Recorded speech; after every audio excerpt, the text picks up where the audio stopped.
power, intrigue, revolution. Catherine the Great didn't just inherit a throne, she seized it. From a shy German princess to Russia's most powerful empress, her journey is a story of ambition, cunning, and survival. This is how Catherine the Great changed the course of history. Catherine was born Sophie of Anhalt-Zerbst in 1729, a minor German princess with little prospect of power. But fate had other plans. When Empress Elizabeth of Russia needed a bride for her nephew and heir, Peter, Sophie was chosen. At 14, she traveled to Russia to marry a boy she'd never met, Grand Duke Peter. Peter was the grandson of Peter the Great, but he was also immature, unpredictable, and completely unsuited to ruling. He loved playing with toy soldiers more than governing. Sophie, now renamed Catherine after converting to Russian Orthodoxy, quickly realized her marriage was more of a political arrangement than a love story. Determined to survive in the dangerous world of the Russian court, she studied Russian language, history, and customs. She also learned to charm the powerful nobles, wealthy landowners, military officers, and members of the Imperial Guard, who held real influence. While Peter alienated these nobles with his reckless decisions, Catherine quietly built friendships and alliances with them, listening to their concerns, promising reforms, and sharing her vision of a stronger Russia. By the time her moment came, she wasn't just the wife of the heir. She was a powerful force in her own right. In 1762, Peter finally became emperor. But his reign was a disaster. He angered the army by making peace with Russia's old enemy, Prussia. He talked about reforming the church and reducing noble privileges. Peter's unpopular decisions, combined with his erratic behavior, made him vulnerable.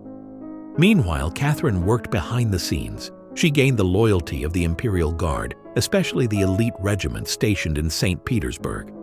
She also won over key military leaders, including Grigory Orlov and his brothers, ambitious officers who believed she would be a better ruler. On July 9, 1762, while Peter was away from the capital, Catherine struck.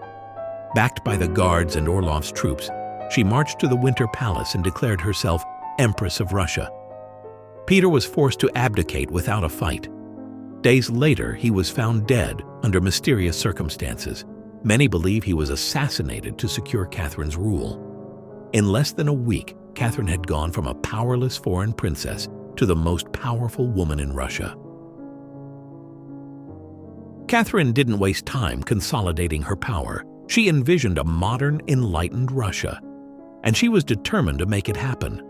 She corresponded with Europe's greatest philosophers, including Voltaire and Diderot.